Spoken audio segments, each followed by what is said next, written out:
morning, everybody. It's a real delight for me to be here with you and spend 12 minutes on a topic that I'm very passionate about, and that's public education. But I want to start with an observation, and it's probably an observation you have heard from others this morning and you'll hear all during this conference. And that is that I am more optimistic about the future of New Orleans today than I have ever been since I've been here, and I've been here 13 years. I was born and raised in New Jersey, but my heart and soul is in New Orleans. And as I look to the future of this city, I am so optimistic and hopeful for what is possible.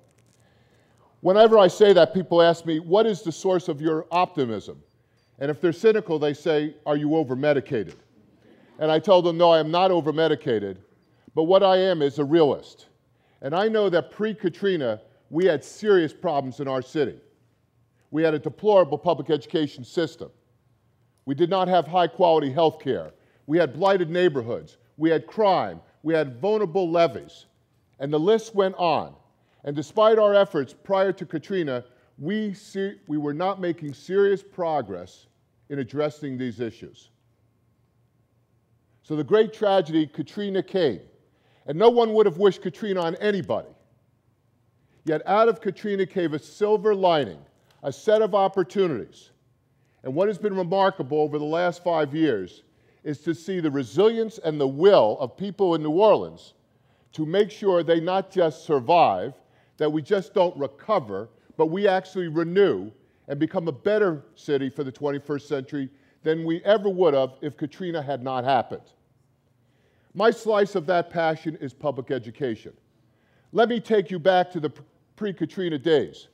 We had one of the worst urban school systems in America. Matter of fact, of the 100 largest urban school systems in America, we typically rank number 97 or 98. Our dropout rate was an embarrassment. About 80% of our schools were failing schools, and there was no hope for the future. The average tenure of a superintendent pre-Katrina, the decade before, was 11 months. Many have forgotten at the time of Katrina, the school board was under investigation by the FBI for corruption, and we had $450 million worth of legacy debt. If Katrina hadn't happened, I can only imagine what would have happened to that school system that was already deplorable pre-Katrina. And I say, and sometimes I don't win friends saying it, that the day Katrina happened and we closed the system down was probably one of the best days for the future of children of our city.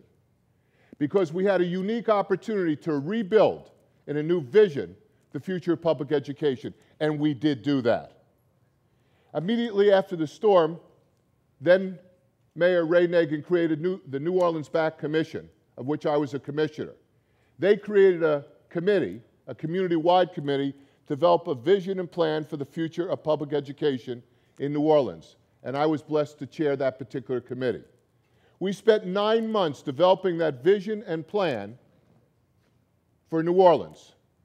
And the first thing we said is, the ultimate goal of any plan we have is to ensure that every single child has an opportunity, regardless of their race, their socioeconomic class, that they have an opportunity to go and get a first-class education and go on to college. And that was our dream and aspiration, and 5 years later, we believe that dream and aspiration is still realistic. It will take a generation to achieve it, but we can achieve it. The plan we came up with was based on best practices in public education transformation from around the country. We studied all those school systems that had gone through transformation and had successes, and those that had had failures, so that we could learn from the failures itself. I don't have the time to explain all aspects of the transformation, but there's a few principles. The most important one, we decided to get away from a school system and create a system of schools, to decentralize authority and decision-making for running schools down to the school level. Why? Because we have a belief that those that know best for our children are the principal and teachers and the parents engaged in that particular school. So what we want to do is to take the decision-making and the authority out of the hands of the bureaucrats that are levels removed from the students and put it down to the school level. And we chose in New Orleans to do that by creating charter schools. I should tell you that charters are not an end to themselves. They are a means to an end. And the means is to create autonomous, independent schools where principals, teachers, and parents have a sense of ownership and accountability for success in that particular school. Where are we today? 70% of the children in New Orleans are in charter schools. The next highest percentage in America is in Washington, D.C., and it's 42%.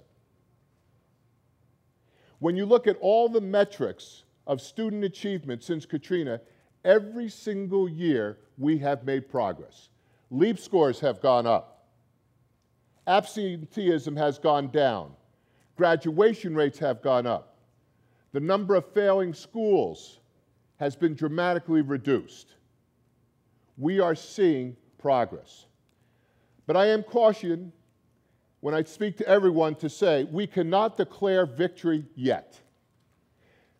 School transformation is a work in progress. All we can say is we are on the right trajectory.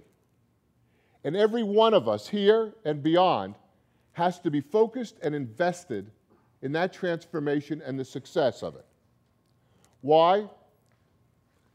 I'm probably a lone voice on this particular topic, but I think there's only one factor that will ultimately determine whether New Orleans becomes a great 21st century system. Only one factor, and that is the quality of public education. If we don't get that right, all the problems we had pre-Katrina will come back, I guarantee you. We will continue to have high crime. We will continue to have poor health care outcomes. The public school system will continue to deteriorate, and there'll be more flight to parochial private schools. It will go on and on and on. The only way you break that cycle of problems we had before Katrina is to make sure that we invest in our children.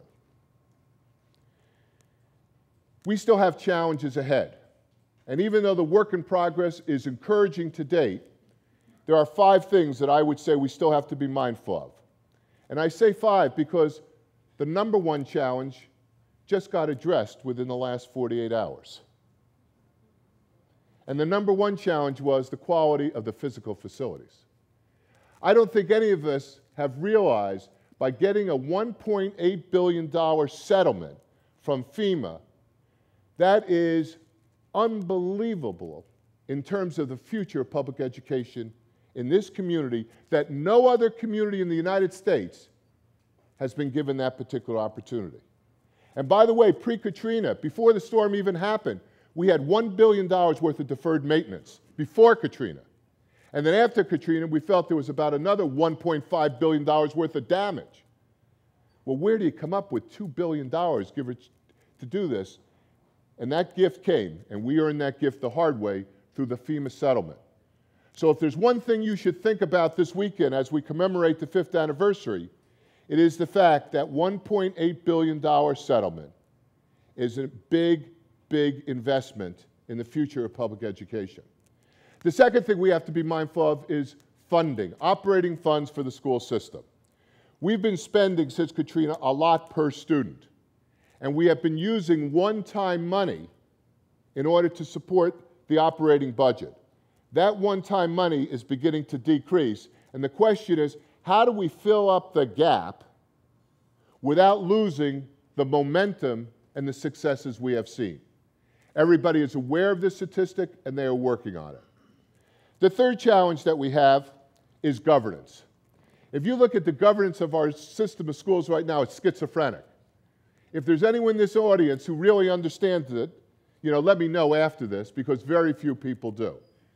Now, there is a reason why we had to have this schizophrenic governance system after the storm, because there was a lot of work to be done. No one particular group could do it, so we divvied it out.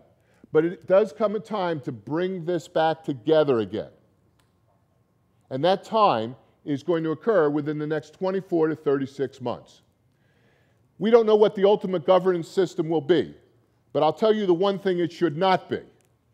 We should not go back to the governance system we had in pre-Katrina days. Without a doubt, if we do that, we will lose in time all the gains we've made. So we've got to come up with a better way to do it. The fourth challenge that we have is complacency. People saying, well, we have solved public education now.